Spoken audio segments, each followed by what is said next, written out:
I do this because I believe that it's incredibly important to link service and charity to your faith.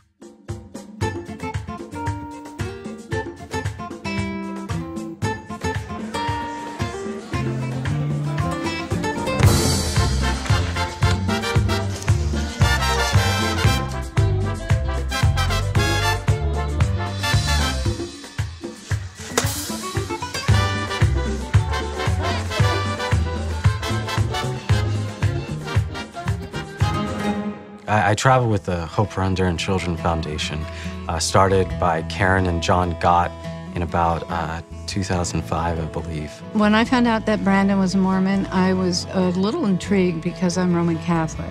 But Brandon's faith is what Brandon's all about.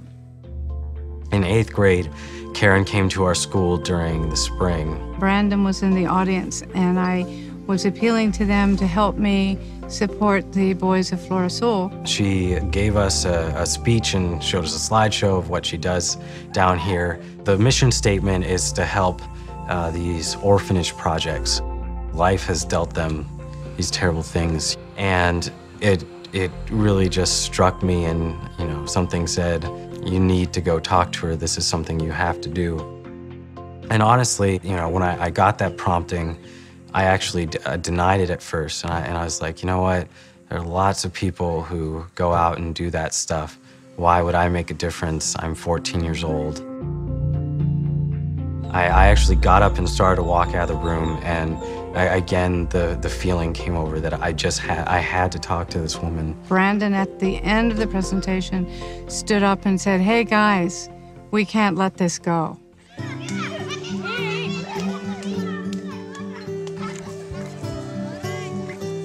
Brandon understands that the major thing that we need is economic resources. So he goes home and raises funds for us consistently. It's gone on for 5 years, and he raises several $1,000s a year.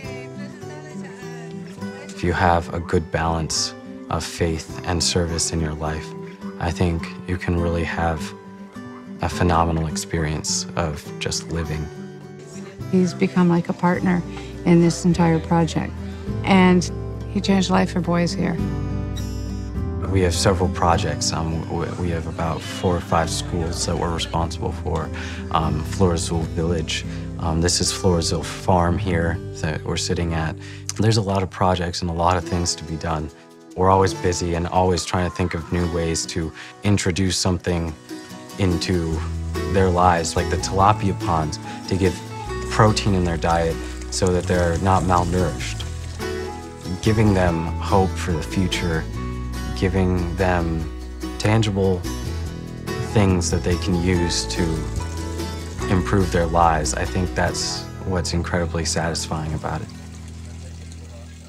Christ truly set the example for service. Everything he did, to me, translates as acts of service. Everywhere he went, he healed the sick. He helped the impoverished. For us, if we truly want to walk in the footsteps of Christ, doing work such as this or service work, and it doesn't have to be going to a third world country and helping orphans, it can be anything.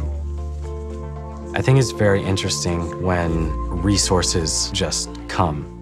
I've traveled 10, 11 times out of country in the past 4 years. And my parents are not capable of that kind of resources.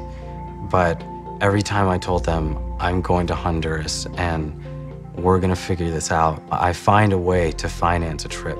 The money always just happens to be there. If Christ set the example, there's no reason why he would not help you do what he wants you to do.